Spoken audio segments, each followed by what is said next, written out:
Je fais du feu, fends du bois, sers le thé et verse l'eau, dans toute la secte on m'appelle le bon Arien Anu. Mon maître m'a donné un vieux livre en disant que c'était un rouleau secret antique, tout le monde le prend pour une plaisanterie. Mais personne ne sait que le pot de pierre dans mon sein est le véritable objet céleste, même en y jetant des résidus de pilules, on peut en tirer des pilules précieuses de 9 rotations. Plus il rit, plus je reste discret, le jour où la vérité éclatera, nous verrons qui se mettra à genoux en m'appelant père. Je m'appelle Wu Anyu, doté d'une force prodigieuse, à 3 ans je pouvais soulever 200 jins, à 9 ans je mangeais plus que toute la famille des autres. Mais je n'ose pas le faire savoir, j'ai peur que mère s'inquiète, que les villageois me prennent pour un monstre. Ce soir-là, mère m'a appelé à la maison, je venais d'entrer quand une pluie torrentielle s'est abattue, père était parti chasser en montagne et n'était pas encore revenu. J'étais inquiet, au milieu de la nuit, le chef du village est revenu avec une douzaine d'hommes, il en manquait 7. Caché derrière la porte, j'ai entendu le chef dire à mère. Wu Shen a disparu. Il a posé 2 pièces d'or sur la table, puis a dit quelque chose à voix basse. Mère a pleuré toute la nuit. Le 2e jour, j'ai pris une décision, aller chercher mon père. J'ai ressorti le lingot de fer noir que j'avais ramassé quand j'étais petit, il était avec le pot en pierre que j'avais trouvé. De la taille d'une paume, mais incroyablement lourd, au moins 6 ou 700 jins. Profitant de l'absence du forgeron, l'oncle Wang, je me suis glissé dans la forge. Après l'avoir chauffé pendant 7 jours entiers et frappé des dizaines de milliers de coups de marteau, j'ai finalement forgé un coup près. Cette nuit-là, pendant que ma mère dormait, je me suis agenouillé devant la porte et j'ai frappé 3 fois le sol de mon front. J'ai mis le coup près sur mon dos et me suis précipité dans la forêt sauvage. Au cœur de la forêt, il n'y avait que des monstres. J'ai vu un python géant long de 7 zagnes, et des moustiques de la taille d'une paume. Un groupe d'oiseaux cracheurs de feu entourait un arbre fruitier. Un rat des montagnes a été réduit en cendres. Pris de peur, j'ai fait un détour. Le 4e jour, un loup blanc d'environ 1 zang de long m'a repéré. Il a bondi la gueule ouverte, j'ai dégainé mon coup près et frappé. D'un seul coup, une force de plusieurs centaines de jins s'est abattue sur sa tête. Il a poussé un cri de douleur, a fait un saut périlleux, puis s'est relevé encore plus furieux.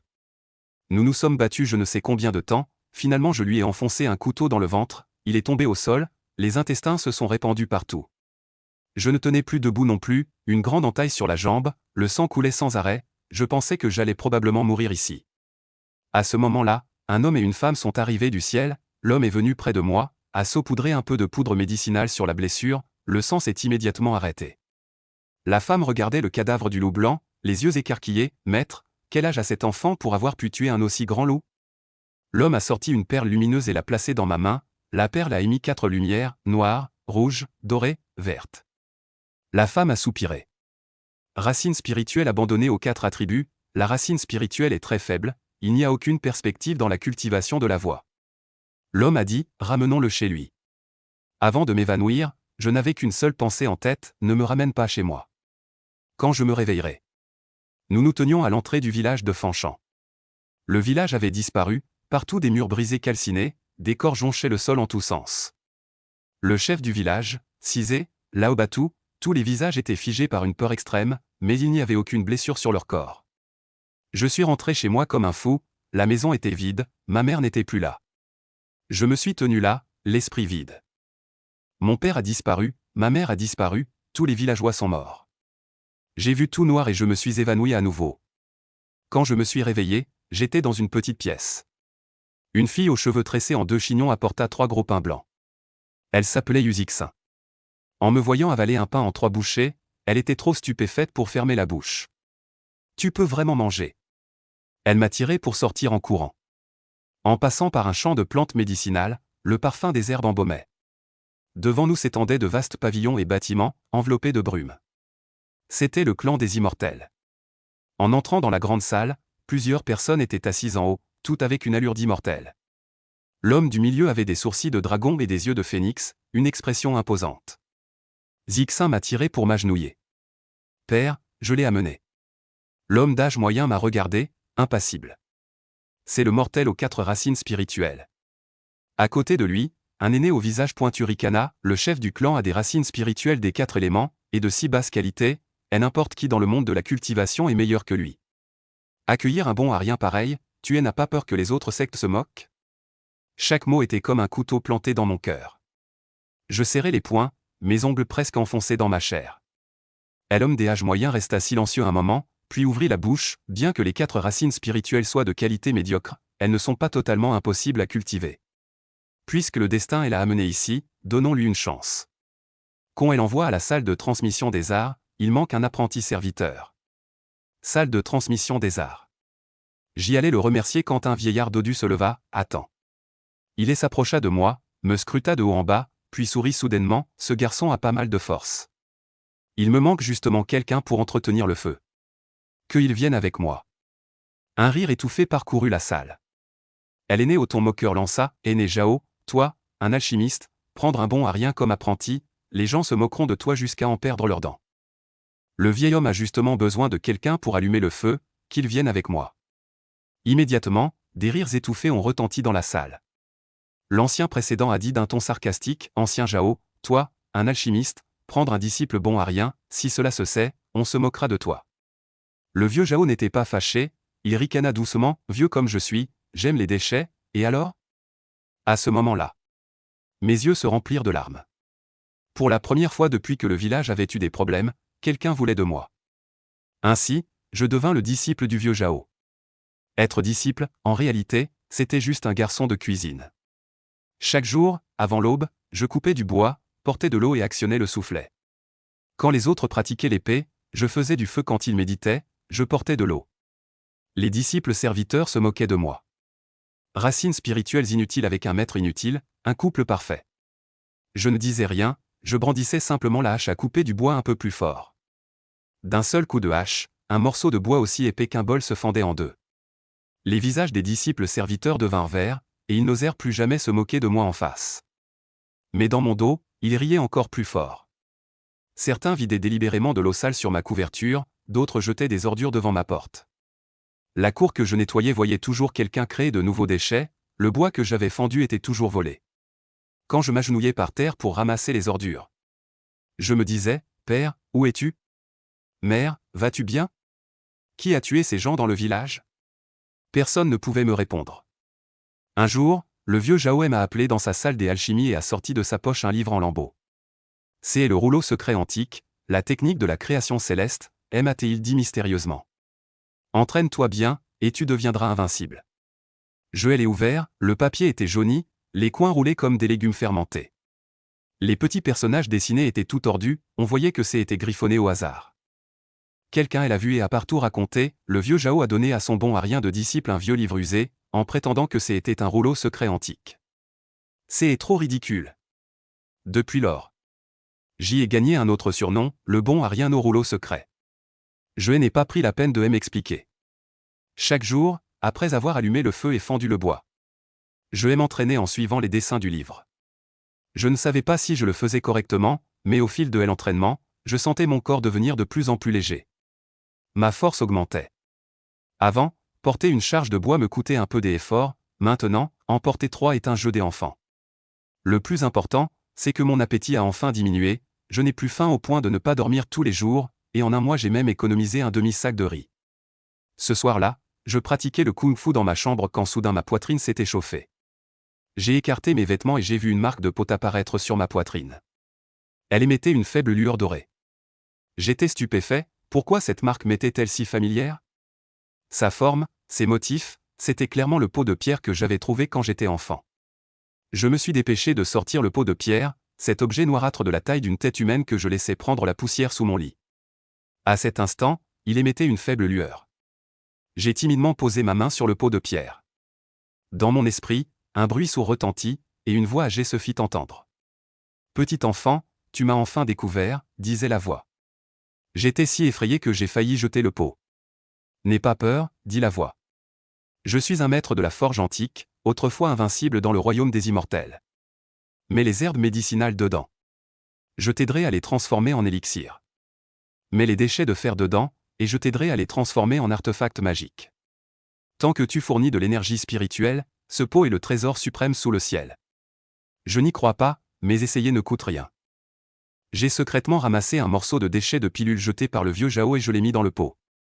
Après environ le temps d'un bâton d'encens, le pot a recraché une pilule dorée et brillante. L'odeur de la pilule se répandait. J'étais abasourdi. Même les déchets de pilule peuvent être transformés en une pilule précieuse. Quel objet contre nature est donc ce pot? À partir de ce jour, j'ai commencé à m'entraîner avec acharnement. La technique de raffinage céleste pour fournir plus d'énergie spirituelle au pot de pierre. Les autres s'entraînent un jour. Moi, je m'entraîne 2 jours. Les autres dorment, moi je reste assis en méditation. Les disciples de service me traitent de bon à rien, les disciples externes m'ignorent comme si j'étais de l'air. Même l'aîné de la salle de transmission des techniques a conseillé au vieux Jao d'abandonner tôt. Je m'en fiche, j'ai le pot de pierre, j'ai la technique de raffinage céleste. J'ai le vieux Jao, et j'ai aussi la vérité que je dois absolument découvrir. Ceux qui se moquent de moi, ceux qui m'oppriment. Ceux qui ont anéanti mon village entier, attendez-moi. Je me lève de mon lit, vais à la fenêtre. La cloche de la porte de la secte sonne. Le soleil se lève, les nuages et la brume tourbillonnent. Yuzixin me fait signe de l'autre côté de la cour, à nu, il est temps de travailler. J'ai souri, j'ai glissé la technique du raffinement du ciel et dans ma poitrine, j'ai saisi ma hache et je suis sorti d'un pas décidé. Un nouveau jour commence. Mais personne dans ce clan immortel ne sait que ce disciple serviteur méprisé et traité comme une blague par tous va, à partir d'aujourd'hui, emprunter un chemin complètement différent. Dans la grande salle, le vieux Jao discutait avec quelques anciens. Leur voix me parvenait indistinctement, je n'entendais pas clairement, mais une phrase est venue jusqu'à mes oreilles. Ce garçon a certes des racines spirituelles inutilisables, mais son caractère est bon.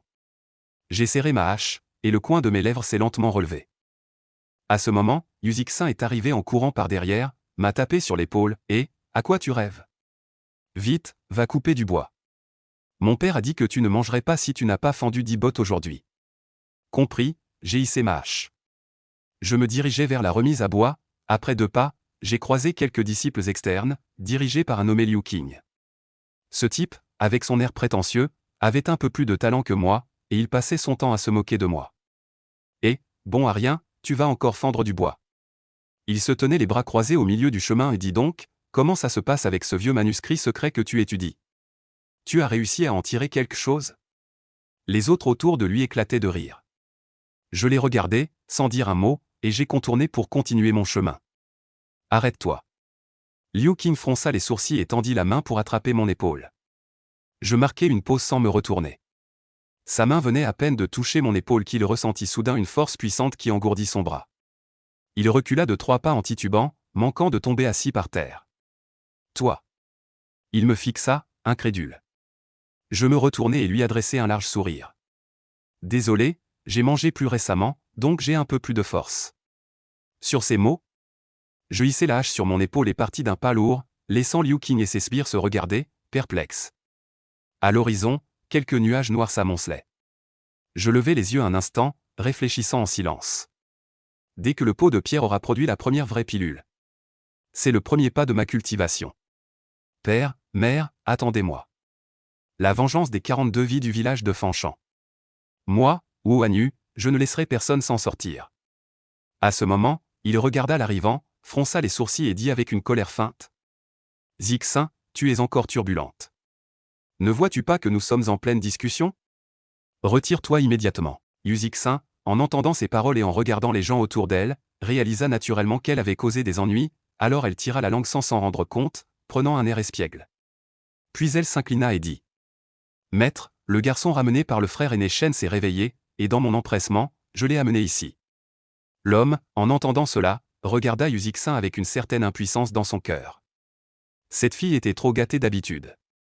Il voulait lui dire quelques mots, mais en voyant son expression espiègle, il ne pouvait pas ouvrir la bouche en tant que maître. Après réflexion, il décida de laisser tomber. Toussant, l'homme demanda à Wu Hanyu. Quel est ton nom?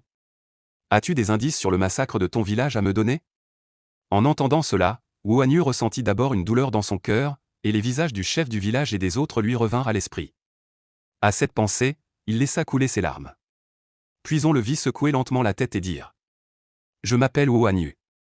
Je ne sais pas pourquoi le chef du village et tous les autres sont morts. Qui les a tués?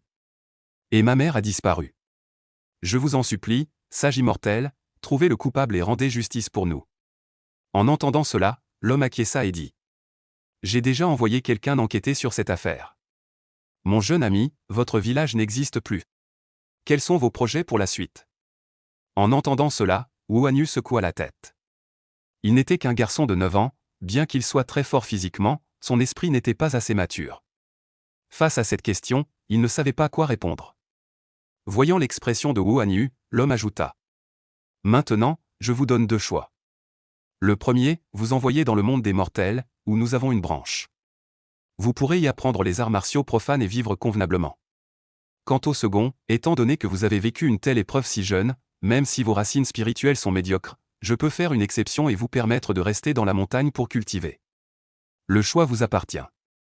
En entendant les paroles de cet homme, Wu Hanyu baissa la tête et réfléchit un instant, puis choisit la seconde option. Bien qu'il ne sache pas ce qu'étaient les racines spirituelles, il pensait que pouvoir apprendre l'art des immortels était une opportunité rare et précieuse. Après avoir réfléchi ainsi, il s'exclama à voix haute. Je veux rester ici. L'homme hocha la tête, puis dit aux personnes à ses côtés. Chers collègues, vos pics respectifs manquent-ils de disciples? Qui veut l'emmener? Puis-je demander au chef du clan, quelles sont les racines spirituelles de cet enfant? Après avoir réfléchi un instant, l'un des hommes en bas demanda. Le chef du clan regarda les personnes présentes et dit avec une certaine impuissance. Cet enfant a 4 racines spirituelles mélangées, et elles sont très faibles. Cependant, il a un atout, il est particulièrement fort. Il devrait être bon pour pratiquer des techniques corporelles. Quoi? En entendant cela, ceux qui éprouvaient de la sympathie pour Wu Hanyu baissèrent la tête et fermèrent les yeux en silence. Voyant cette situation, l'homme, impuissant, se tourna vers la première personne à sa gauche et dit. Junior frère Zuo, votre pic des nuées descendantes ne manque-t-il pas de disciples? Pourquoi ne viendrait-il pas chez vous? Zuo Yang a immédiatement agité la main en entendant ces mots. Mon frère, tu sais aussi que nos ressources de formation sont limitées, et même former des disciples ordinaires est tendu, alors comment pourrions-nous avoir de quoi former ce petit enfant? En entendant cela, l'homme savait bien que c'était une excuse, mais il ne pouvait rien dire de plus. Il continua donc à regarder plus bas, mais tous les jeunes frères détournaient le regard, apparemment personne ne voulait prendre la relève. Est-ce que cet enfant allait rester chez lui? En pensant à cela, il vit quelqu'un assis tout au bout, et une lueur apparut dans ses yeux. Il ouvrit la bouche et dit, « Petit frère Liu, il y a quelques jours tu m'as dit que vous aviez trop peu de disciples chez vous et que tu voulais descendre de la montagne pour en recruter quelques-uns. Cette fois-ci, c'est parfait, ils sont arrivés tout près. » Liu Qingshan, en entendant cela, ouvrit de grands yeux et la bouche bée. « Mon frère, je... » Mais avant qu'il ne puisse finir sa phrase, l'homme éleva la voix et dit. « Très bien, petit frère Liu, ça suffit. Ne te fie pas à son mauvais talent spirituel, il a du potentiel pour la cultivation physique. Il se fait tard aujourd'hui, je pense que c'est réglé, la réunion est levée. » Quand il eut fini de parler, sans attendre que quelqu'un dise quoi que ce soit, il se retourna et partit vers l'arrière. Voyant que le frère aîné du secte était parti, les personnes restantes regardèrent toute Liu Qingshan, avec des regards pleins de satisfaction malveillante. Voyant les visages de ces gens, Liu Qingshan fut pris d'une colère irrépressible, et même son regard envers Wu Hanyu devint très sévère. Il s'approcha de Wu Hanyu, puis, d'un geste brusque de sa manche, dit d'une voix sévère. « Mon garçon, viens avec moi retourner à la montagne maintenant. » Quand il eut fini de parler, d'un simple mouvement de sa manche, Wu Hanyu se sentit s'envoler. Avant même qu'il puisse dire au revoir à Yuzixin, Liu Qingshan était déjà loin avec lui. Debout à côté de Liu Qingshan, entendant le bruit du vent à ses oreilles, et regardant en bas, il devint pâle, c'était si haut. Et sous ses pieds, il foulait de petits nuages blancs, ce qui lui donnait vraiment l'impression de chevaucher les nuages et de fendre le brouillard. En peu de temps, Liu Qingshan amena Wu Hanyu à mi-hauteur d'un pic montagneux. Au milieu de la montagne, il y avait une vaste zone plate sur laquelle de nombreuses maisons étaient construites. Liu Qingshan conduisit Wu Hanyu et s'arrêta devant la plus haute et la plus grande maison. Arrivé là, il dit « Viens, entre avec moi. » En entendant cette voix, Wu Hanyu sentit qu'elle contenait à la fois de la colère et de la compassion, et il ne savait pas quoi penser. En entrant dans la maison avec Liu Qingshan, Wu Hanyu vit ce dernier sortir une clochette et la secouer vigoureusement 2 fois. Instantanément, une onde invisible se propagea. Dès que cette onde se propagea, les disciples de toute la montagne, comme s'ils avaient reçu une convocation, déposèrent rapidement ce qu'ils faisaient et, marchant, courant ou volant, se précipitèrent tous vers le flanc de la montagne. Après avoir fait cela, Liu Qingshan ne dit rien, laissa Wu Hanyu de côté, prit sa tasse de thé et commença à le siroter lentement. Il n'y avait même pas un quart d'heure que Wu Hanyu voyait des gens entrer sans cesse. Ces personnes étaient de tous âges, mais la plupart semblaient plus âgées que lui. « Et, maître, quelle affaire importante avez-vous pour nous convoquer si urgemment ?» À ce moment, un jeune homme au visage élégant arriva rapidement en chevauchant une épée volante. Tout le monde le vit voler jusqu'à la maison en un instant, puis il sauta légèrement et, et s'inclinant devant Liu Qingshan, dit. Liu Qingshan, voyant cela, non seulement ne se fâcha pas, mais il avait même l'air plutôt content. Qingjian, ta cultivation a encore progressé. Dis à ton maître à quel stade tu es arrivé. Le disciple nommé Qingjian s'avança immédiatement et dit avec un peu d'orgueil à Liu Qingshan.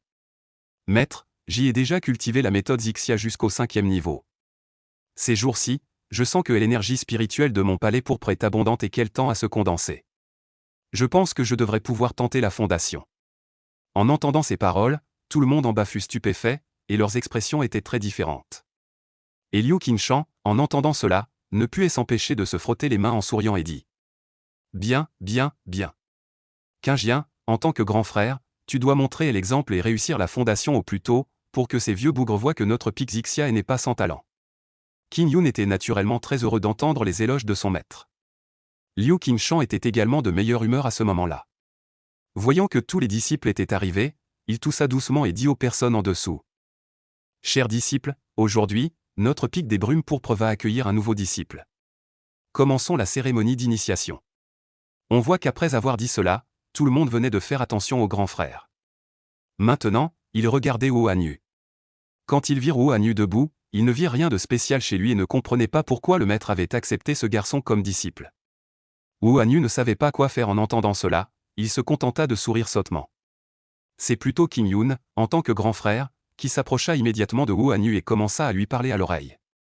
Wu Hanyu écouta attentivement, hochant sans cesse la tête. Quand Qin Yun eut fini, Wu Hanyu lui lança un regard reconnaissant. Qin Yun le regarda, lui tapota doucement l'épaule et dit. À partir de maintenant, nous sommes tous une seule famille. Ne sois pas timide, petit frère. Wu Hanyu hocha la tête avec force, et pendant un moment, il ne se sentit plus si triste. Ensuite, suivant les instructions de Qingjian, il s'approcha d'abord de Liu Qingshan, puis s'agenouilla et frappa 3 fois le sol du front. Après cela, il se leva, offrit une tasse de thé chaud à Liu Qingshan, et seulement alors l'appela. Maître. En voyant Wu Hanyu si obéissant devant lui, Liu Qingshan ressentit une certaine satisfaction, mais en pensant à ses racines spirituelles désordonnées, il se sentit à nouveau impuissant. À ce moment, il prit le thé, en but une gorgée lentement, signifiant qu'il acceptait cet apprenti. Alors, il posa lentement la tasse de thé, regarda Wu Hanyu et dit. Wu Hanyu, puisque tu es devenu mon disciple, il est naturel que je t'enseigne correctement. Commençons donc par te donner un nom. Ne t'appelle plus Hanyu ou Hanyu. Je vois que tu as un visage agréable, désormais tu t'appelleras Qin Feng. Qin Feng, je m'appellerai désormais Qin Feng. C'est effectivement plus agréable qu'Hanyu. Qin Feng remercia son maître. Liu Qingshan hocha la tête et continua. Ce sont tous tes frères aînés, viens vite les connaître tous. Après qu'il eut fini de parler, Qingjian s'approcha immédiatement et conduisit Qin Feng à connaître tout le monde un par un. Le nombre de personnes au pic Xia n'est pas grand, il n'y en a que 30 et quelques. Qin Feng n'arrêtait pas d'appeler chaque frère aîné, mémorisant leur visage dans son esprit, pensant que ce serait embarrassant s'il se trompait de personne plus tard. Une fois qu'il eut reconnu tout le monde, Liu Qingshan reprit la parole. Qin Feng, comme tes racines spirituelles sont désordonnées, même si tu étudies les techniques de notre pic, cela ne progressera guère. J'ai ici une méthode de cultivation du corps, prends-la et étudie-la. Si tu as des difficultés, viens me trouver, moi ton maître, pour t'éclairer. Après qu'il eut fini de parler, Qin Feng s'avança pour prendre la méthode de cultivation. Il jeta un coup d'œil et vit 3 grands caractères écrits dessus. La technique du corps invincible. En voyant cela, Wu Qin Feng dit immédiatement. Merci, maître. Il y avait pas mal de maisons au pic Xia, mais comme il était arrivé tard, les bons endroits riches en énergie spirituelle avaient déjà été pris par d'autres. Il ne put donc être assigné qu'à l'endroit le plus reculé et le moins riche en énergie spirituelle. Mais heureusement, bien que cet endroit soit isolé, il est assez spacieux, une chaumière de 10 brasses, une clôture blanche et une petite cour. Qin Feng a été envoyé ici par Qingjian. L'endroit où il vit se trouve en bordure du flanc de la montagne, jouxtant la falaise. Bien que cet endroit soit isolé, il est aussi agréablement calme. Avant de partir, le grand frère Qingjian lui a recommandé de ne pas se gêner et de venir le trouver s'il avait besoin de quelque chose. Qin Feng était très reconnaissant et a fait signe à son frère aîné en prenant congé. À ce moment, il tenait un sac en tissu contenant le manuel de la technique du corps invulnérable ainsi que le guide de la secte. Le guide de la secte présente quelques règles et marque des lieux interdits de la secte. En plus de cela, il contient 2 lingots d'argent, une tenue et une épée en bambou. Les lingots d'argent servent bien sûr à acheter des choses. Les humains ont besoin de manger, et pour manger, il faut dépenser de l'argent. Il n'y a pas de cantine sur la montagne pour manger, il faut se rendre au bureau de vente de la secte, où l'on vend des denrées alimentaires. Il faut aussi le préparer soi-même après l'avoir acheté. Heureusement, cette secte prend bien soin des nouveaux disciples et leur donne même de l'argent.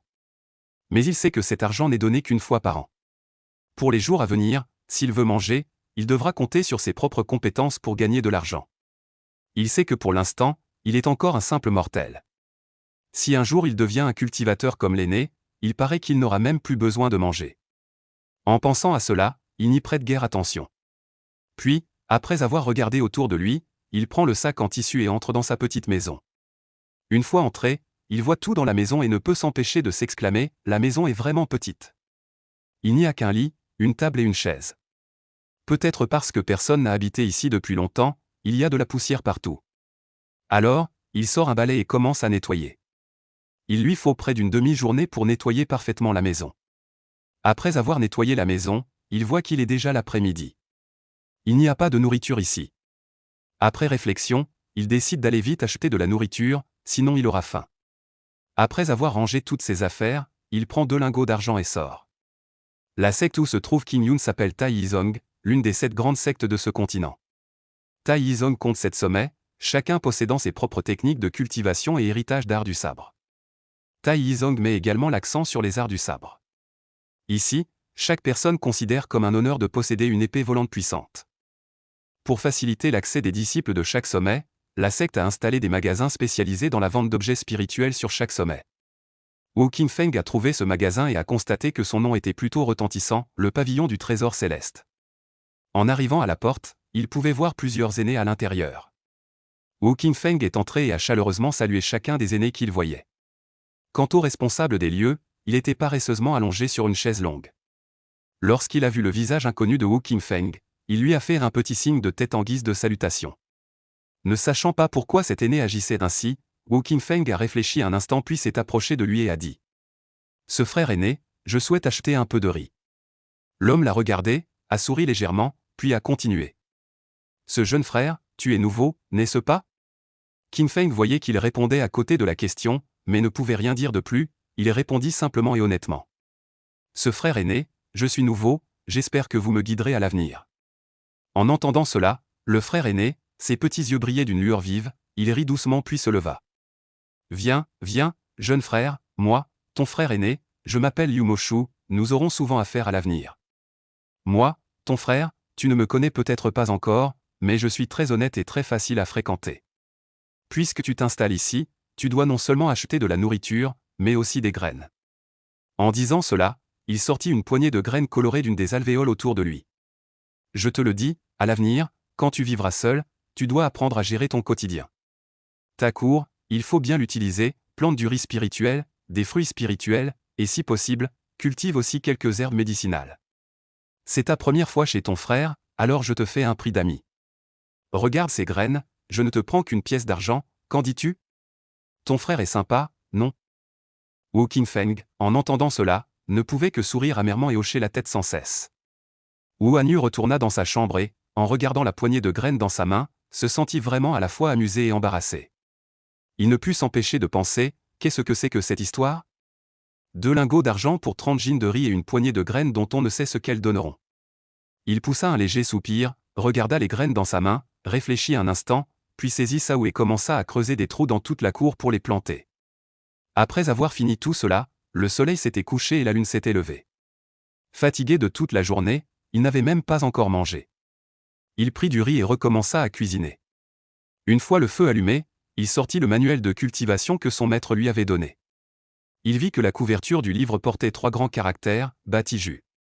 Sur la première page, il était expliqué que ce livre se divisait en 3 niveaux. Le premier niveau accompli permettait d'être invulnérable aux lames et aux flèches, insensible au feu et à l'eau. Le deuxième niveau accompli permettait de déplacer des montagnes et de retourner les mers, et de prendre l'apparence du ciel et de la terre. Le troisième niveau accompli permettait d'atteindre le corps de domination bâti et de pratiquer un corps immortel et indestructible.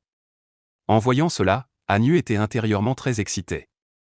Il n'aurait jamais imaginé que son maître l'estimerait autant au point de lui offrir une technique aussi puissante.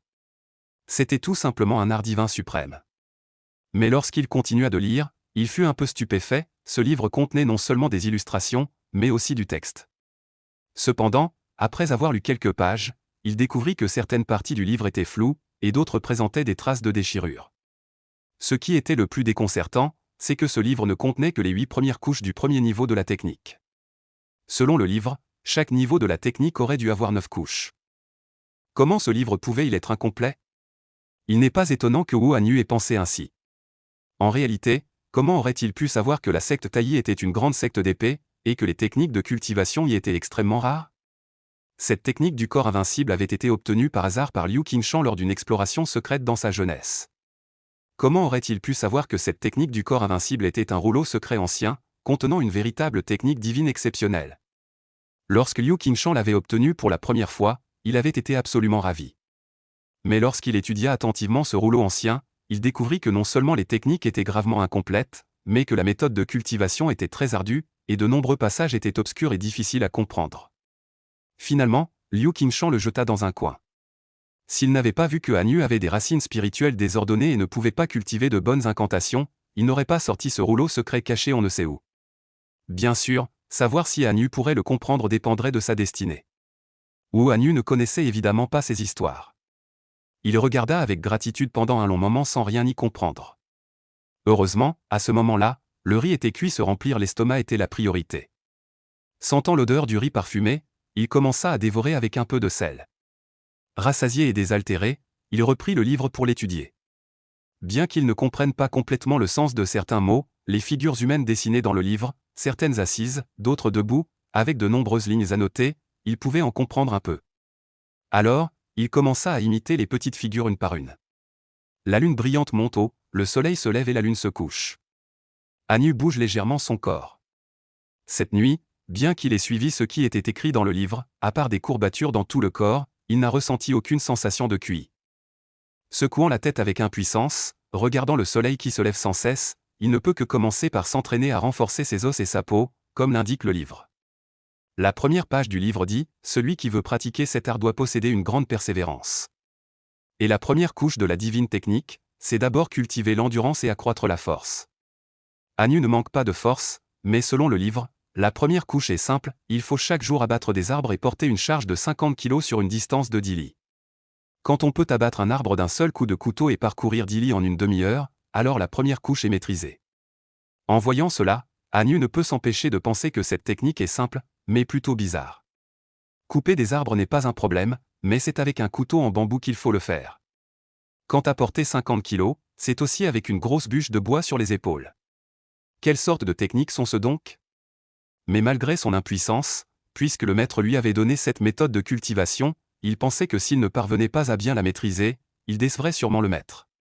En y réfléchissant, il serra les dents, prit un sabre de bambou et monta sur la montagne. À mi-hauteur de la montagne, partout les arbres étaient luxuriants. Hanyu, tenant son sabre de bambou, prit de l'élan et frappa de toutes ses forces un arbre aussi épais que plusieurs hommes. À cet instant, on entendit seulement un grand bruit retentit, l'arbre frappé resta intact, mais le sabre de bambou dans sa main n'avait plus que le manche. En regardant la lame, elle s'était brisée en plusieurs morceaux sous la violence du choc. Voyant cela, Hanyu était vraiment impuissant. Il n'avait pas d'autre choix que de refaire un sabre de bambou et de continuer à couper. Ainsi, le printemps passa, puis l'automne. En un clin d'œil, 8 années s'écoulèrent. Ce jour-là, Wu Hanyu tenait un vieux sabre de bambou. Il prit une profonde inspiration, puis, bandant ses bras, il frappa violemment un arbre qu'un seul homme pouvait embrasser. Avec un bruit sourd, le couteau en bambou dans la main d'Hanyu était intact, mais l'arbre géant avait explosé de l'intérieur vers l'extérieur, se transformant en un tas de bois brisé tourbillonnant dans les airs, et le tronc massif s'est effondré. En voyant tout cela, Wu Hanyu était vraiment fou de joie, réussi. Enfin réussi. 8 ans, 8 années complètes. Chaque jour, il s'entraînait dur sans jamais oser se relâcher. Le premier niveau de la première phase de la technique de la domination corporelle, il l'avait enfin achevé. En réalité, il ne savait pas que la première phase de cette technique visait à tempérer son corps et à cultiver son caractère. Pour un pratiquant ordinaire, il suffisait d'abattre d'un seul coup de couteau en bambou un arbre de la taille d'un bras pour réussir. Malheureusement, il n'avait aucun guide et explorait seul. Dans son esprit, il pensait qu'il fallait au moins abattre un arbre qu'un seul homme pouvait embrasser pour être qualifié. En fait, Il s'était fixé comme objectif initial un arbre que 2 hommes pouvaient embrasser, mais il trouvait cela trop difficile. En réalité, il ignorait qu'à cet instant, non seulement il avait porté le premier niveau à la perfection, mais il avait atteint un état d'accomplissement suprême et ultime. Le prédécesseur qui a créé cette technique n'aurait probablement pas imaginé qu'il y aurait un jeune disciple aussi persévérant. Même ainsi, Han Yu n'a cessé de regretter en son fort intérieur que ses racines spirituelles soient probablement trop mauvaises jusqu'à présent, il n'a même pas réussi à ouvrir ses méridiens spirituels pour attirer le QI. En y pensant, sa joie récente s'est quelque peu estompée. Au fil des ans, il s'est entraîné assidûment chaque jour. En dehors de la cultivation, il coupait du bois à vendre aux aînés, ou bien nettoyait les cours pour eux, fertilisait et arrosait le riz spirituel et les herbes médicinales spirituelles. Il parvenait ainsi à gagner un peu d'argent pour subvenir à ses besoins. Il faut savoir que maintenant il mange de plus en plus, et sa force devient de plus en plus grande. Mais curieusement, peu importe combien il mange, il ne grossit pas en revanche, sa taille a beaucoup augmenté au fil des ans. Aujourd'hui, il est même l'un des plus grands parmi les condisciples. Et son visage a également changé, il a un visage bien allongé. En revanche, son apparence devient de plus en plus belle, du genre de celle qui gagne à être regardée.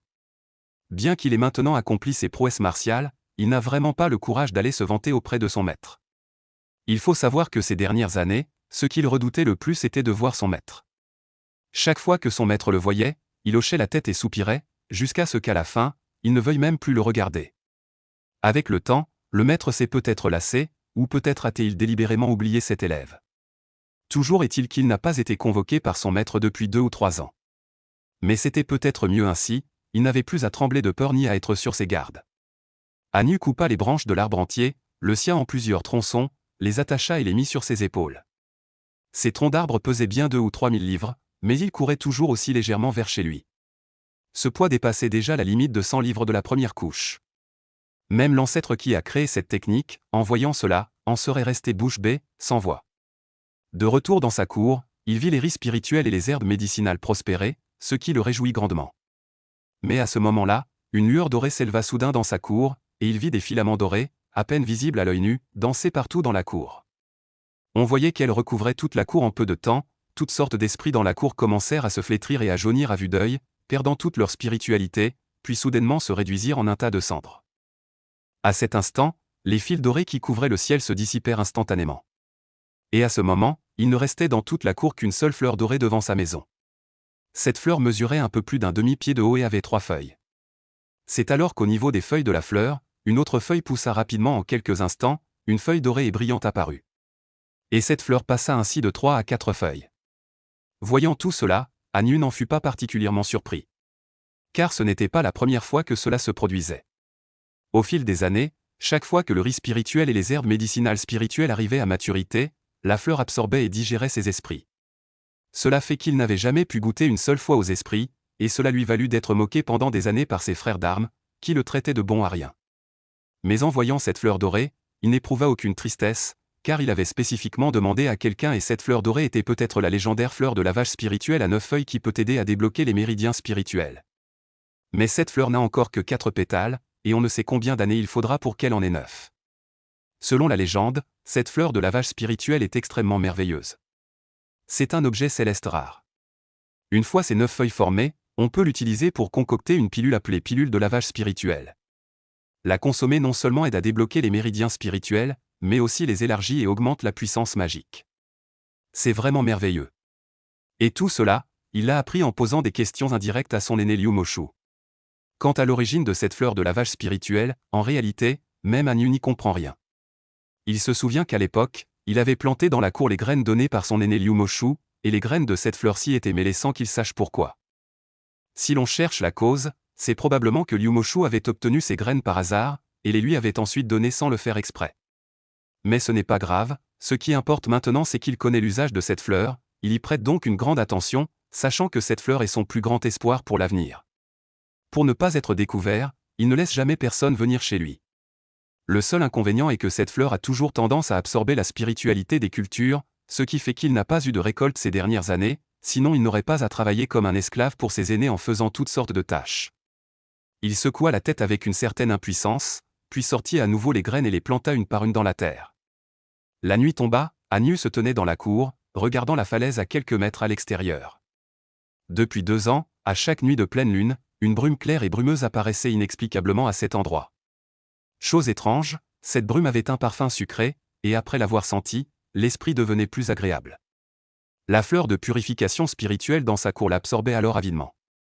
À quelques mètres de sa cour se trouvait une falaise extrêmement escarpée, haute de plusieurs centaines de mètres. Il avait lu le règlement de la secte. Sous cette falaise se trouve un gouffre, l'un des lieux interdits de la secte. Dans ce gouffre vit l'un des 3 esprits protecteurs de la secte, le serpent à cornes d'or et d'argent. Il n'a cessé de se demander si ces souffles purs avaient un lien avec le serpent à cornes d'or et d'argent. Au même moment, au-dessus du hall principal du pic Zixia, une lueur venait de loin.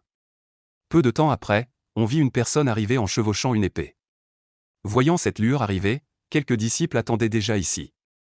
À ce moment, la personne arriva, retira son épée et descendit. On pouvait voir qu'elle portait une robe violette, avait un visage magnifique, et dégageait une indescriptible aura. Cependant, cette fille affichait toujours un air glacial, donnant l'impression de ne pas vouloir être approchée. Quant à cette fille, elle n'avait que 17 ou 18 ans, mais sa force spirituelle était considérable, et en observant son aura, on ne pouvait même pas discerner son niveau de cultivation. Cette fille n'était autre que Yuzixin, une étoile montante de la nouvelle génération de la secte Taï, qui avait déjà rencontré Oanyu une fois. À l'entrée du hall principal de Zixia, en tant que deuxième disciple principal du pic Zixia, Qinzi attendait là avec un groupe de jeunes frères disciples. Lorsqu'il vit le visage de Yuzixin, ses pupilles se contractèrent involontairement et il pensa, Yuzixin avait vraiment beaucoup changé ces dernières années. En quelques années seulement, elle était passée d'une petite fille à une telle apparence. Pour être honnête, voir l'apparence de Yuzixin a fait bouillonner le sang de quelqu'un qui avait déjà oublié l'amour mondain. Frère aîné Qinzi, oserais-je demander si l'oncle maître Liu est présent? La voix de Yuzixin, claire et nette, possédait une légère tonalité magnétique. Elle était vraiment très agréable à entendre. En voyant ses jeunes frères disciples qui avaient l'air de porc à côté de lui, Qinzi ne put s'empêcher de grogner. Il dit alors, Sœur cadette Yu, le maître est en retraite et ne sortira pas avant plusieurs mois. Puis-je savoir ce qui vous amène ici? En entendant cela, Yuzixin fronça légèrement les sourcils, le regarda, mais dit quand même. Frère aîné Qinzi, le maître a ordonné de se rendre au cratère où résident le dragon d'or et le serpent d'argent sous le pic Zixia. On ne sait pas ce qui s'y passe, mais le dragon d'or et le serpent d'argent pourraient récemment montrer des signes d'agitation. Le maître m'a chargé de te prévenir, oncle, de bien veiller à ce que les disciples sous ta responsabilité ne s'approchent pas de cet endroit pendant les mois à venir, et encore moins de faire du bruit ou de se battre à proximité. S'il y a des situations particulières, il faut aussi les signaler rapidement au pic Tontian. Après avoir dit cela, Yuzixin regarda Qinzi. Qinzi hocha la tête et dit immédiatement.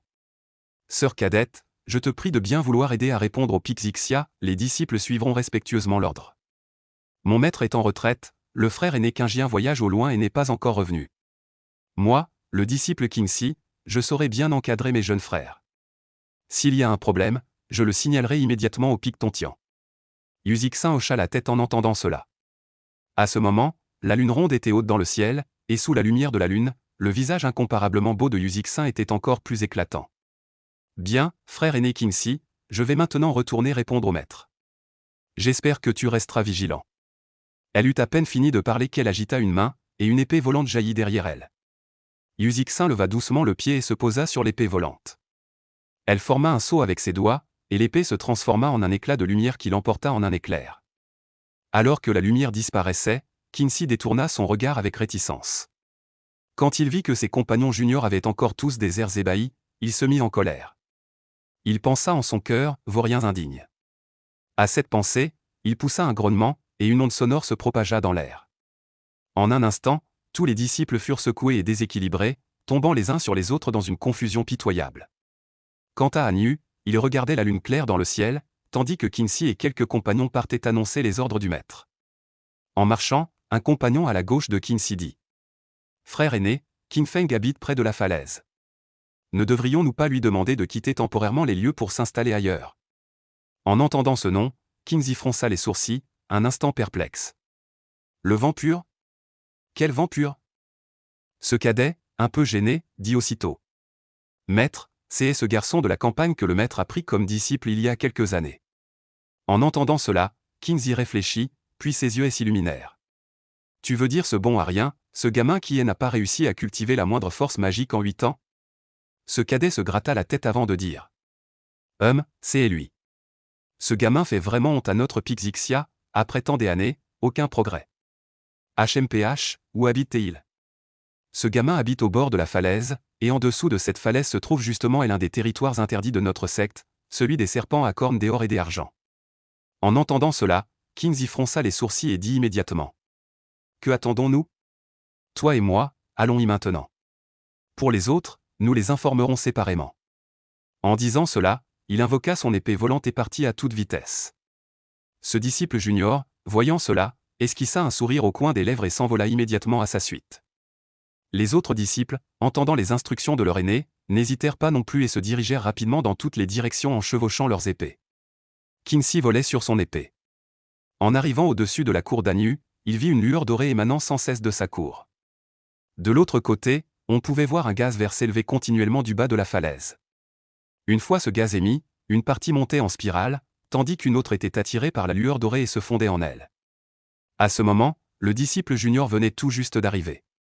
En voyant cette scène, il fut très surpris et s'empressa de demander. « Aîné, qu'est-ce que c'est que ça? Cet endroit est vraiment bizarre. » Kinsey hocha la tête et dit au disciple à ses côtés. « Kinji, regarde cette lueur dorée. Si je ne me trompe pas, elle contient une fleur dorée. Mais quelle fleur pourrait être assez puissante pour absorber ce gaz? Étrange, aîné, j'ai entendu dire que les fleurs rares de la terre et du ciel absorbent d'elles-mêmes l'énergie spirituelle, et que chacune de ces fleurs est d'une valeur inestimable. Bien que je ne sache pas de quelle espèce est cette fleur, je suppose qu'elle ne doit pas être une chose ordinaire.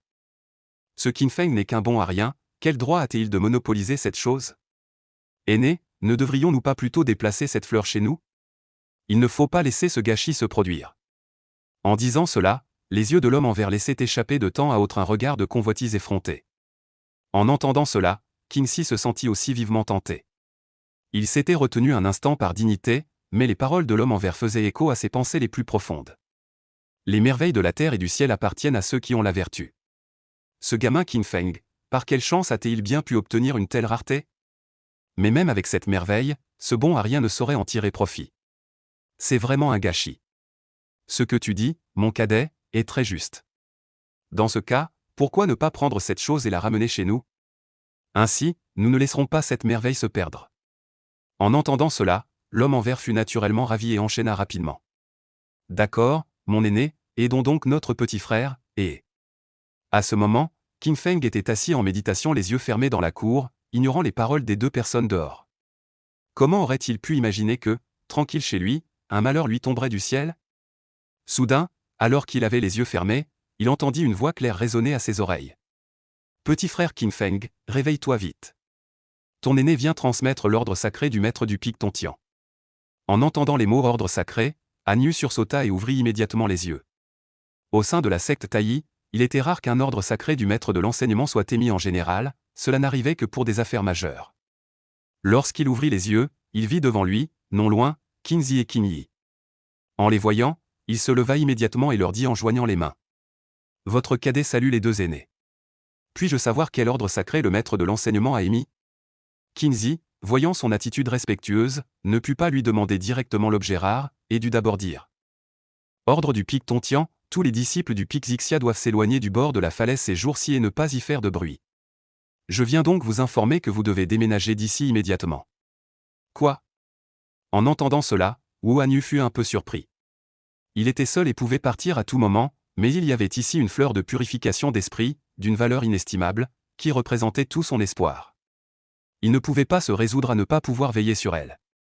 En pensant à cela, il ne put que dire, en serrant les dents. « Mais, mon aîné, j'ai encore des affaires urgentes ici et je ne peux pas partir. Je vous prie de faire preuve de clémence. » En voyant le visage de Wu Hanyu, Kinsey et Kinji échangèrent un regard, puis toussèrent légèrement avant de continuer. « Petit frère, ton refus de déménager, est-ce à cause de cela? » En disant cela, il tendit la main et désigna la fleur dorée au bord du mur. Hanyu, voyant que Kinsey montrait la fleur de purification d'esprit, comprit immédiatement que ce secret ne pouvait plus être gardé. Il ne put que serrer les dents et acquiescer. « Oui, mon aîné, cette fleur est très importante pour moi, je dois veiller sur elle ici. Et, petit frère, cette fleur rare, tu ne peux pas la garder. Puisque tu as eu la chance de la trouver, je te donne 3 pierres spirituelles pour te dédommager de ces jours passés à en prendre soin. Désormais, ne t'occupe plus de cette fleur. » En disant cela, Kinsey n'hésita pas à révéler un regard avide, fixant intensément la fleur dorée. En entendant cela, Anyu fut saisi d'une grande colère, et en voyant le regard cupide de son deuxième frère aîné Kingxi, il devint encore plus furieux. Deuxième frère aîné, cette fleur est à moi. Vas-tu la prendre de force? En entendant cela, Kingxi se tourna vers Anyu, ses yeux pleins de férocité. Kinji, qui se tenait à côté de lui, ouvrit immédiatement la bouche pour dire. Petit frère, notre deuxième frère aîné a jeté son dévolu sur cette fleur et veut faire un échange avec toi, c'est un honneur pour toi. Ne fais pas la fine bouche. Frère Kinji, je n'aurais pas pensé que tu t'allierais à lui. Je vous le dis, cette fleur est ma raison de vivre, je ne l'échangerai jamais avec vous. En entendant les paroles de King Feng, Kingxi ricana intérieurement, ce type est vraiment têtu. Puisqu'il refuse le vin d'honneur pour préférer la coupe de la punition, qu'il ne m'en veuille pas si je me montre impoli. Petit frère, cela ne dépend pas de toi. Aujourd'hui, que tu le veuilles ou non, tu dois échanger. Juste après avoir dit ces mots, Kingxi s'avança à grands pas vers cette fleur. Anyu, voyant que Kingxi se rapprochait de la fleur, devint extrêmement anxieux. En pensant qu'il avait placé tous ses espoirs dans cette fleur et qu'elle allait maintenant lui être prise, il était encore plus inquiet. Malheureusement, lui-même n'était qu'au premier niveau de la technique du corps invincible, n'ayant entraîné que sa peau et ses muscles. Vouloir affronter Kingxi, il ne fallait même pas y penser. À ce moment-là, Kingxi avait déjà sorti une pelle de jade et commençait à creuser. Les racines de la fleur étant peu profondes, après avoir travaillé un moment, il déterra la fleur avec ses racines. À cet instant, il tenait la fleur dans sa main et l'admirait. Rien qu'à voir son visage rayonnant de joie, on pouvait deviner à quel point il était heureux. Lui, il était très content, mais Anyu avait le visage tout rouge d'avoir retenu son souffle. À ce moment, on voyait son sang monter à la tête, il sentait comme une voix qui lui murmurait sans cesse à l'oreille. Va le reprendre, reprends-le. Anyu serra les poings de toutes ses forces, s'efforçant de contrôler ses émotions. À cet instant, Kingxi, tout joyeux, se retourna pour regarder Anyu. En voyant son air peu convaincu, il dit avec mépris. Bon à rien. À partir de maintenant, comporte-toi sagement et ne raconte pas n'importe quoi dehors, sinon tu vas voir. Anyu, déjà en proie à une colère brûlante, sentit en entendant ces mots son cœur comme si on y avait jeté une flamme. Il ne savait pas d'où lui venait ce courage, mais il fit quelques pas vers Kingxi et tendit la main pour attraper la fleur. Kingxi ne s'attendait pas à cela de la part d'Anyu, et n'ayant pas réagi à temps, se fit facilement arracher la fleur. À peine la fleur en main, Anyu n'eut pas le temps de se réjouir que Kingxi avait déjà réagi. On voyait ses sourcils froncés, son front plissé, tout son visage exprimant la colère.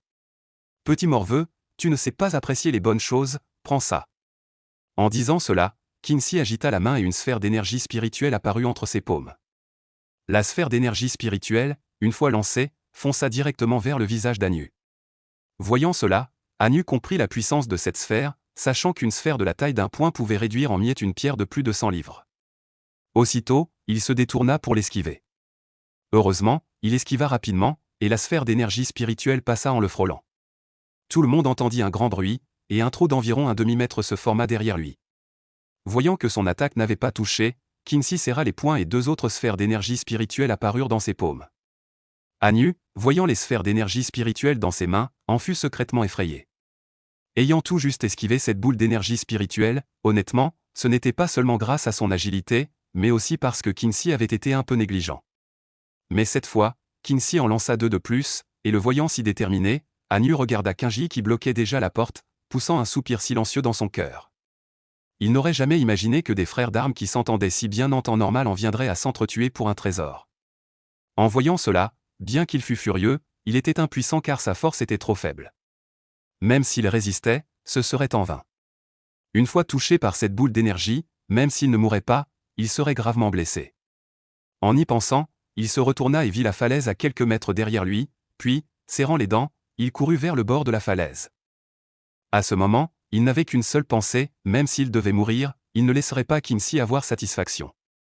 Attends voir, le maître le punira sûrement et lui rendra justice.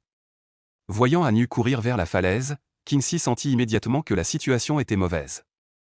Alors, il frappa brusquement avec sa paume, et deux boules d'énergie spirituelle jaillirent instantanément, fonçant vers Anyu. Plus vite que la parole, avant que la boule d'énergie spirituelle ne l'atteigne, Anyu serra les dents et sauta du haut de la falaise. En voyant cela, Kingyi et Kingxi furent tous deux stupéfaits. Ils ne s'attendaient pas à ce que ce garçon ait un caractère si fougueux, sautant d'une falaise pour un simple désaccord. Malgré ses pensées, Kingxi réagit rapidement, il fit un pas en avant, dégaina l'épée volante sur son dos et s'apprêta à descendre pour sauver le garçon. Il savait qu'il pouvait le blesser grièvement, mais s'il le tuait, même lui aurait du mal à s'expliquer devant son maître. Kinsey monta sur l'épée volante et s'élança vers la falaise. Mais à ce moment, la brume verte au-dessous s'intensifia soudainement, et elle était mêlée de lames de vent. Lorsque le vent le traversa, Kinsey ressentit une douleur comme s'il était tailladé par des couteaux. En regardant attentivement, il découvrit que son corps était couvert de nombreuses petites entailles. À cette vue, il fut saisi de frayeur et recula immédiatement. Comment oserait-il continuer à descendre? Kinsey vit Kinsey revenir en vol et se demanda ce qui se passait. Il demanda donc, deuxième frère aîné, qu'est-ce qui se passe? Tu ne sauves pas ce garçon? En entendant cela, Kinsey émit un grognement. Il y a quelque chose d'étrange en bas. Ce bon a rien, même mort, ce n'est pas grave. Il a sauté lui-même, cela n'a rien à voir avec nous. As-tu bien compris? Kinsey resta un instant interdit, puis comprit soudainement la situation. Il cligna des yeux et enchaîna. Le frère aîné a tout à fait raison. Ce garçon a sauté lui-même, nous ne savons pas ce qui s'est passé. En entendant cela, Kinsey fronça néanmoins les sourcils. Dans son cœur, il pensait, maintenant, la grosse erreur est commise et irréparable. J'ai voulu prendre un renard sans le faire entrer dans la cage, et je me suis attiré des ennuis. Il n'aurait jamais imaginé que ce garçon ait un cœur si intraitable. Secouant la tête en silence, il se retourna et partit avec Kinsey. Quant à Kin Feng, lorsqu'il sauta de la falaise, il sentit une vague d'air chaud l'assaillir, puis il eut l'impression que tout son corps baignait dans des lames. Une sensation de déchirure sans cesse se produisait sur son corps. Heureusement, après avoir accompli son exploit, sa peau était résistante et ne laissa que de fines cicatrices rouge clair. Mais même ainsi, une douleur persistante pénétrait au plus profond de son cœur. En supportant la douleur, il ouvrit les yeux avec effort. Tout était sombre autour de lui. Il pouvait sentir son corps tomber rapidement, et ce n'est que grâce à la brume cyan qui l'entourait que sa chute ralentissait considérablement. Il regardait son corps tomber sans cesse, rempli de peur, ne sachant pas à quelle profondeur se trouvait cet abîme. Mais à en juger par l'apparence, il serait certainement réduit en bouillie en touchant le sol. Malheureusement, il avait encore des souhaits non réalisés. S'il mourait ainsi, ne serait-ce pas une mort sans fermer les yeux? En pensant ainsi, ses yeux s'embuèrent de larmes, et une tristesse l'envahit, réalisant que tous ses efforts au fil des ans étaient vains. Alors qu'il pensait ainsi, soudain, ses yeux s'illuminèrent, car il vit, non loin en contrebas, un arbre de plus de 2 mètres de long poussant sur la paroi du précipice. Sans le temps de réfléchir, il tendit la main pour attraper ce petit arbre. En un éclair, comptant sur sa chance, il saisit la branche de l'arbre. Ayant naturellement une force immense, il utilisa toute sa puissance pour cette prise. Mais il ne voulait pas utiliser trop de force, son corps s'arrêta juste à mi-air, puis il arracha soudainement le petit arbre avec ses racines et continua sa chute avec l'arbre. Ma vie est finie, s'écria involontairement Kin Feng. Alors que Kin Feng pensait qu'il allait mourir, il entendit un bruit sourd, une poussière se souleva, et il sentit ses pieds heurter le sol, il était arrivé au sol. À ce moment, on le vit tenant la fleur dorée d'une main, et de l'autre brandissant le petit arbre, la bouche grande ouverte, affichant une expression d'incrédulité totale. En fait, le sol se trouvait à 3 ou 4 mètres sous le petit arbre juste à ce moment-là. Grâce à cette traction, il avait réussi à annuler la force de chute. Bien que cela n'ait duré qu'un instant, cela lui permit d'amortir sa chute et d'atterrir en douceur. On peut vraiment dire qu'il a eu une chance inouïe. Fermant lentement la bouche, honnêtement, il était encore un peu effrayé. Mais après s'être calmé, il retrouva naturellement son calme. Cependant, son cri retentit dans l'abîme, réveillant d'innombrables créatures. Dans les profondeurs de l'abîme, une créature massive ouvrit soudainement ses yeux fermés, une paire d'yeux semblable à des lanternes émettant une lueur verdâtre. Mais dans les moindres détails de ses yeux, on pouvait déceler des vagues de violence et de douleur. Ensuite, on vit 2 rayons de lumière jaillir instantanément de ses yeux, frappant directement le corps de Kin Feng. Frappé par cette lumière verte, Wu Kin Feng fut pris de panique, sentant une pression invisible s'abattre sur lui, l'empêchant de bouger ne fût-ce que d'un pouce. Puis il vit une tête massive arriver devant lui. Il écarquilla les yeux, incrédule, en regardant cette créature devant lui, son cœur se mettant à battre la chamade de manière incontrôlable. Bien qu'il sache que sous cette falaise se trouvait le serpent gardien de la secte, le serpent d'or et d'argent, selon les rumeurs, cette créature ne s'était pas montrée depuis des centaines d'années, et beaucoup disaient que ce n'était qu'une légende. Aujourd'hui, il a vraiment été émerveillé, prouvant ainsi que ce n'était pas une légende. La corne dorée sur la tête de cet énorme serpent, aussi épaisse qu'un bras humain, ne laissait aucun doute qu'il s'agissait bien du serpent à cornes d'or et d'argent. À cet instant, il retint même son souffle, craignant que la créature ne le morde par mégarde. Cependant, les deux grands yeux du serpent ne le regardaient pas, il fixait plutôt la fleur étrange qu'il tenait dans sa main, avec une certaine perplexité. On pouvait voir les pétales dorés absorber le gaz vert émanant du serpent d'argent, devenant de plus en plus éclatant. Voyant cela, King Feng s'agenouilla en murmurant. « Esprit gardien, je suis un disciple de la montagne, ne me dévore pas, je t'en prie. » On ne sait pas si le serpent à cornes d'or et d'argent comprit ces paroles. Il jeta un bref coup d'œil à King Feng, puis l'ignora et se contenta de contempler la fleur dorée. À ce moment, la fleur purificatrice d'esprit, sans raison apparente, s'éleva dans les airs et tournoya en aspirant furieusement le gaz vert du corps du serpent aux cornes d'or et d'argent. King Feng pensait que le serpent aux cornes d'or et d'argent se mettrait en colère, mais il montra au contraire une expression de plaisir, ce qui le rendit perplexe. Il ne savait pas que, quelques années plus tôt, le serpent aux cornes d'or et d'argent avait avalé une pilule ancienne d'une puissance extraordinaire, extrêmement difficile à digérer. Ces 2 dernières années, la pilule avait soudainement commencé à libérer rapidement ses effets médicinaux. Et chaque nuit de pleine lune, la force magique du serpent aux cornes d'or et d'argent se rétractait dans son élixir pour se concentrer. Sans cette force pour la contenir, il ne pouvait contrôler l'effet des médicaments, ce qui lui infligeait une douleur particulière, intolérable et accablante. Ces effets médicinaux, sans la condensation de la force magique et ne comptant que sur l'absorption par son corps, n'étaient que peu absorbés. Les restes ne pouvaient être lentement expulsés hors de son corps pour atténuer la douleur. Malheureusement, sans l'aide de la force magique, il ne pouvait non plus en expulser une grande quantité.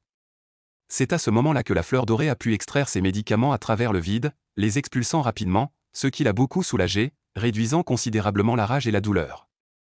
Juste au moment où elle sentait la douleur diminuer, l'absorption du gaz clair par la fleur purificatrice s'est soudainement accélérée, et d'innombrables rayons dorés se sont transformés en fils fins recouvrant le corps du serpent d'argent aux cornes dorées, accélérant leur absorption. Au bout d'un moment, le serpent d'argent aux cornes dorées, qui se délectait les yeux fermés, a soudainement senti quelque chose d'anormal. Ces rayons dorés non seulement absorbaient la puissance médicinale émanant de lui, mais commençaient aussi à absorber sa force originelle. Il ouvrit brusquement les yeux, affichant un regard furieux. À ce moment-là, on le vit ouvrir grand la bouche pour essayer de dévorer la fleur dorée, mais contre toute attente, son corps ne pouvait plus bouger d'un pouce, comme s'il ne lui appartenait plus, complètement engourdi. Malheureusement, c'était exactement la nuit de pleine lune, et il n'avait plus aucune force magique, sinon il ne se serait pas fait piéger par cette méchante petite fleur. Il regarda King Feng avec colère et surprise, pensant probablement que c'était lui qui avait manigancé cela. À ce moment, King Feng était également stupéfait. En regardant cette scène étrange, il était déjà perplexe, ne comprenant pas pourquoi le serpent d'or et d'argent, dont la force originelle était absorbée par la fleur purificatrice d'esprit, se sentait si confortable. Mais soudain, son regard devint furieux. Se pourrait-il que sa présence gênait ? Le serpent d'or et d'argent lui ordonna de partir. Pensant que c'était l'explication la plus probable, il hocha la tête en direction du serpent d'or et d'argent et se retourna pour s'enfoncer à l'intérieur. Après quelques pas, il se retourna et vit que le regard du serpent était encore plus féroce, et son cœur trembla malgré lui. Après un moment de réflexion, il ferma simplement les yeux et s'assit en tailleur, concentrant son esprit, pensant en lui-même, ainsi, cela devrait aller, non ?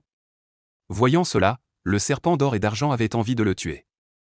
Mais à ce moment, il se rendit compte qu'il devenait de plus en plus faible. En regardant la fleur purificatrice d'esprit, qui avait initialement 4 pétales, elle en avait maintenant 7, et il pouvait voir que son 8e pétale avait déjà gonflé et était sur le point d'émerger. Alors que la perte de sa force originelle devenait de plus en plus grave, le serpent d'or et d'argent commença à avoir peur.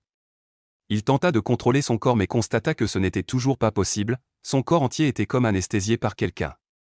Comment aurait-il su que les fils de lumière dorée émanant de la fleur dorée pouvaient non seulement absorber sa force originelle, mais aussi libérer une substance anesthésiante, ce qui le rendait complètement engourdi. Au fil du temps, le serpent d'or et d'argent devenait de plus en plus faible, l'aura science sur son corps ne se dégageait plus depuis longtemps, et même sa force originelle avait été absorbée en grande partie. Il voulait appeler à l'aide cet homme, mais ne pouvait émettre aucun son, et ce type, assis paisiblement les yeux fermés en méditation, ne regardait même pas de son côté. Le temps s'écoulait lentement, le corps autrefois rebondi du serpent d'or et d'argent commençait à se flétrir, la fleur dorée non seulement absorbait sa force originelle, mais à cet instant commençait même à absorber son sang et sa chair. King Feng, qui avait fermé les yeux, entendit soudain une explosion. Il ouvrit brusquement les yeux et vit la fleur dorée flottant dans les airs, qui était maintenant entièrement baignée d'éclairs. Après 1, 2, 3 éclairs, la fleur tournoya légèrement, bien que noircie, elle resta intacte. L'instant d'après, elle tomba brusquement, ses racines s'enfonçant d'elles-mêmes dans la terre.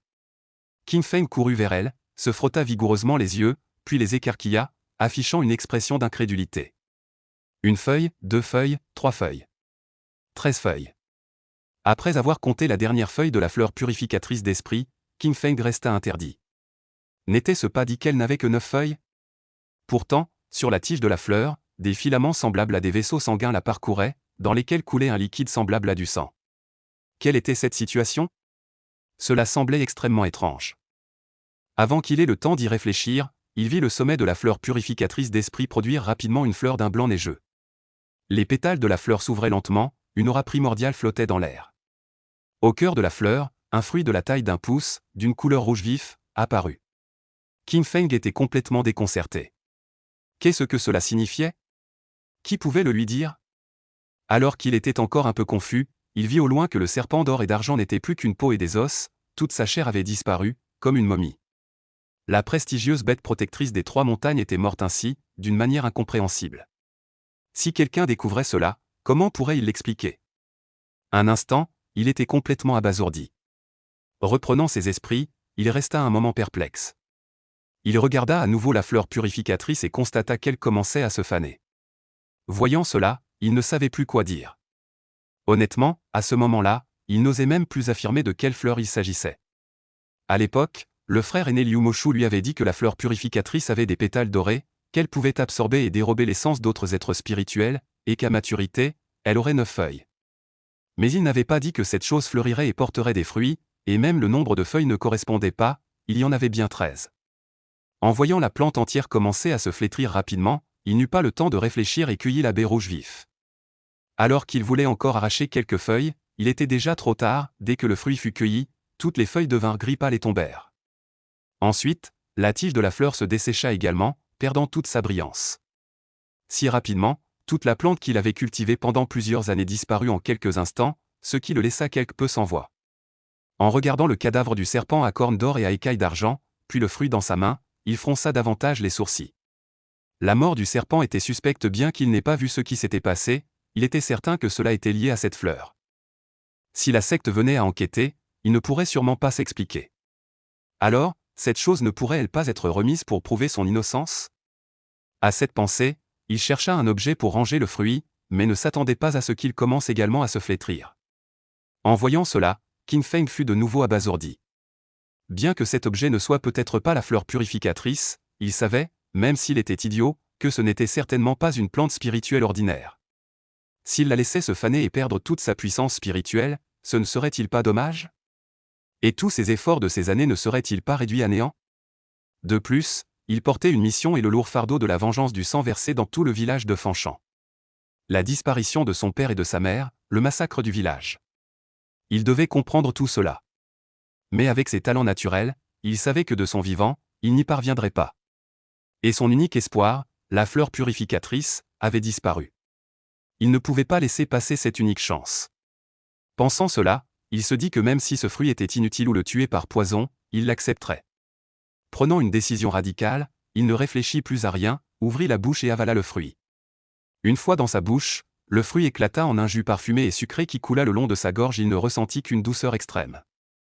Mais lorsque ce jus tomba dans son ventre, il comprit que la souffrance ne faisait que commencer.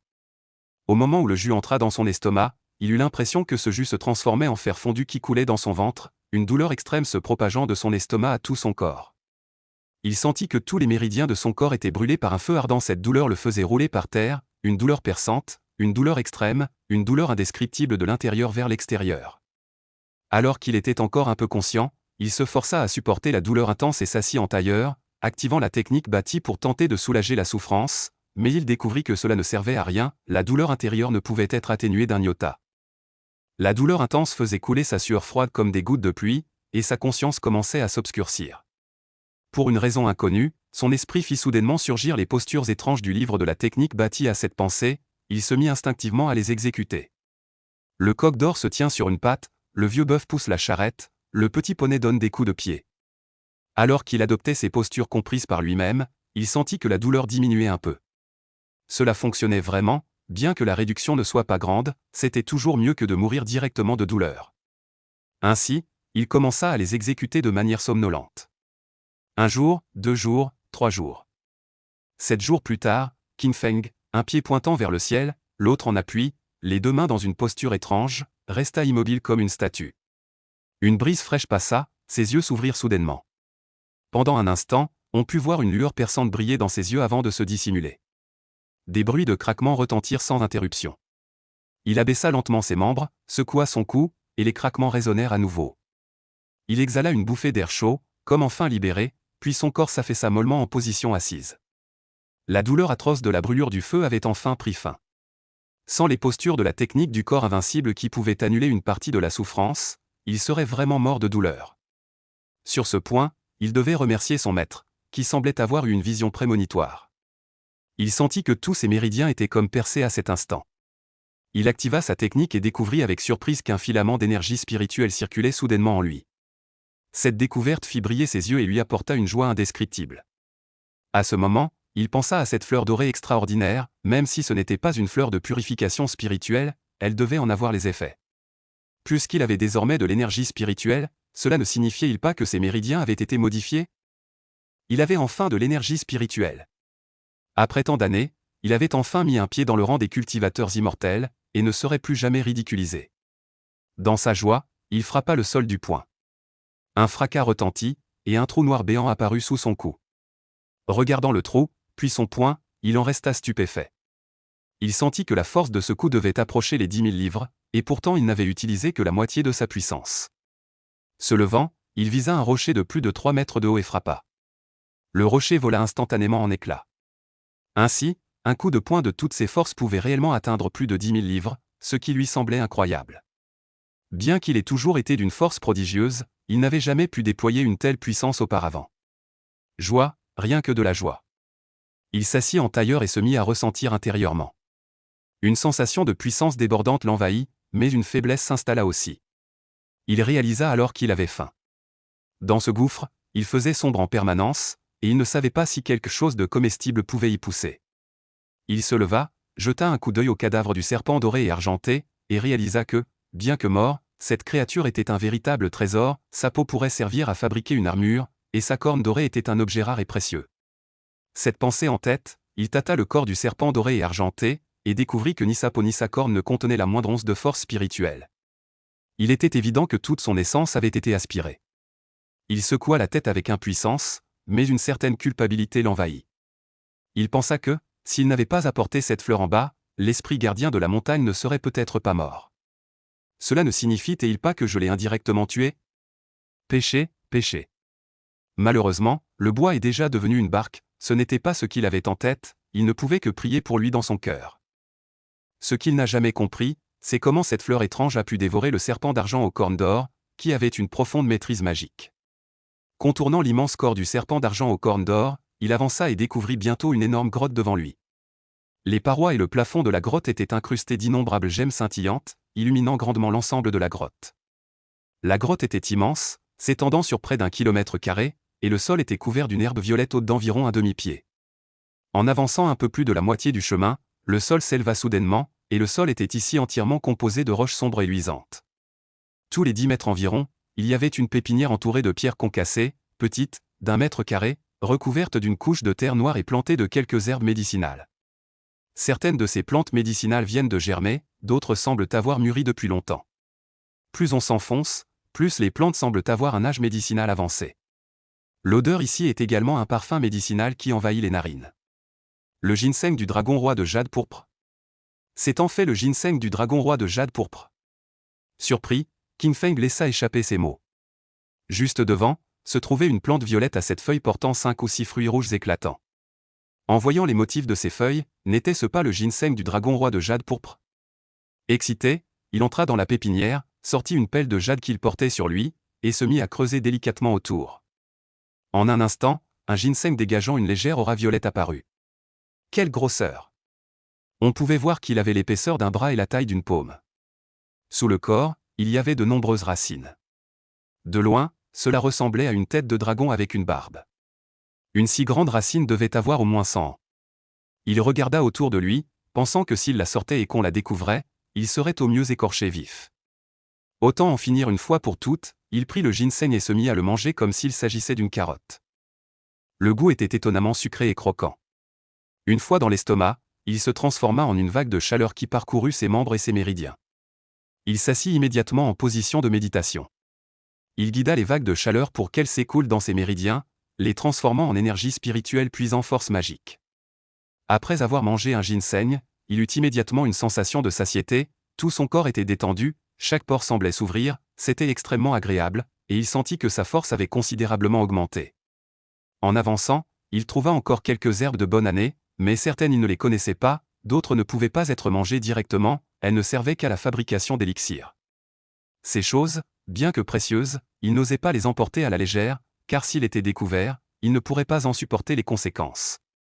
Lorsqu'il arriva au bout de la grotte, il découvrit qu'il y avait beaucoup de lingots d'or et de bijoux, empilés en un tas qui émettait une lumière éblouissante. Cette scène lui ouvrit vraiment les yeux, il ne s'attendait pas à ce que le serpent d'or et d'argent ait un faible pour ces objets du commun. Mais pour être honnête, il les aimait aussi. Il vint ici, choisit une dizaine de lingots d'or et les glissa dans ses vêtements. Après tout, même si quelqu'un le découvrait, il dirait simplement qu'il les avait trouvés. Qui enquêterait sur lui pour ces choses? Regardant autour de lui, il découvrit dans un coin une boîte en or pur. Curieux, il l'ouvrit et vit à l'intérieur plusieurs pierres de couleurs différentes, ainsi qu'un livre d'apparence très ancienne. Il ouvrit le livre au hasard et la première page présentait quelques caractères puissants et vigoureux. La technique du grand soleil couchant? C'était en fait une méthode de cultivation de la force magique. En voyant cela, il était très heureux. Il avait pensé qu'après avoir ouvert ses méridiens spirituels, il sortirait pour demander à son maître de lui donner une technique de l'école à apprendre, mais voilà que le hasard lui offrait exactement ce dont il avait besoin, c'était vraiment pratique. Quant à savoir si cette technique était puissante ou non, il pourrait toujours retourner demander conseil à son aîné. Comment aurait-il pu savoir que la technique du grand soleil couchant était le plus haut secret de l'école, qui ne pouvait être transmis qu'au chef et à ses successeurs, seule habilité à la pratiquer? Autrefois, peu avant sa chute, le troisième ancêtre de l'école, le vénérable Daton, fit un rêve dans lequel les montagnes et les rivières s'effondraient, les eaux de la mer refluaient, et une énorme créature couverte de lumière dorée, dont on ne pouvait distinguer l'apparence, volait dans la montagne pour dérober ce livre. À son réveil, son cœur était rempli d'inquiétude, ce rêve était de mauvais augure, peut-être un mauvais présage. Il prédisait qu'un jour, dans le futur, ce livre pourrait être perdu. Ainsi, il cacha la vérité à tous et fit secrètement une copie du livre, qu'il confia au gardien de la montagne le plus puissant, le serpent d'or et d'argent, pour qu'il le conserve. Si un jour cette situation se produisait, il ne serait pas privé de la technique sacrée de l'école, et le clan ne déclinerait pas. Qin Feng ne savait pas tout cela, il a simplement rangé soigneusement ce livre. En regardant à nouveau dans la caisse, il y avait encore quelques fioles de pilules, il les a sorties et a ouvert chacune pour voir. Dans chaque fiole, il y avait des pilules, une odeur intense de pilules médicinales lui parvenait au nez. Malheureusement, il ne savait pas quelles étaient ces pilules, il n'osait pas les manger au hasard. Il a plutôt mis le tout dans son sein avec précaution. Dans la caisse, à part ces objets, il n'y avait rien d'autre, mais il n'a bien sûr pas laissé les quelques minerais.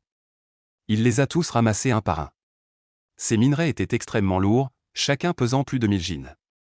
Bien qu'il ne sache pas de quels matériaux il s'agissait, il pensait qu'ils devaient tous être de grande valeur. La caisse vide a été jetée par lui dans le tas de bijoux en or et en argent. Il a regardé autour de lui, il n'y avait plus rien à part ces bijoux. Ces objets ne lui seraient pas très utiles à l'avenir, et ils comportaient aussi de grands risques, donc il valait mieux ne pas les prendre. Après avoir tout rangé, il est sorti de la grotte, a jeté un coup d'œil au serpent à cornes dorées et argentées qui ressemblait à un squelette, a murmuré une fois de plus des excuses, puis est arrivé au bord du gouffre. À ce moment, le voyant grimper comme un singe, sa force était prodigieuse tant qu'il y avait une pierre saillante pour prendre appui, il pouvait continuer à monter. Mais lorsqu'il était à une dizaine de mètres de hauteur, un vent tranchant comme une lame se leva. Qin Feng pensait que ce vent était produit par le serpent d'or et d'argent, mais maintenant qu'il était mort, cela signifiait qu'il était naturel. Pas étonnant que ce type ait construit son nid ici, cela servait aussi à protéger et à harceler. Cependant, il avait désormais considérablement augmenté sa force, sa peau était épaisse et résistante. Ces vents ne lui causaient plus de gros dégâts, seulement une petite douleur. Alors il accéléra et grimpa rapidement vers le haut. La falaise était très haute, et il portait encore plusieurs pierres extrêmement lourdes. Même en utilisant toute sa force, il avait grimpé pendant près d'une demi-heure. Il était midi, alors qu'il sautait sur la falaise, il vit la lumière aveuglante du soleil se déverser. Quelle chaleur! Ce fut sa première sensation. Levant la tête, il vit que sa maison était comme d'habitude, il n'y avait personne à l'extérieur de la clôture. En entrant dans la maison, peut-être parce qu'il n'y avait personne depuis plusieurs jours, une couche de poussière s'était accumulée sur le lit. Il rangea rapidement, prit du riz et commença à le laver et à cuire. En peu de temps, la casserole de riz bouillonnait, et l'odeur parfumée du riz cuit se répandait. Enfin, il allait pouvoir manger à sa faim. Le visage de Qin Feng affichait une expression joyeuse. Au même moment, dans la salle Zixiao du Pictong Tian, un disciple entra précipitamment. Le maître Gui Yuanzi, qui était encore en réunion, allait le réprimander quand il entendit le disciple crier. « Maître, c'est grave. » Gui Yuanzi, le visage glacial, dit avec colère. « Insolent. C'est un lieu sacré du temple.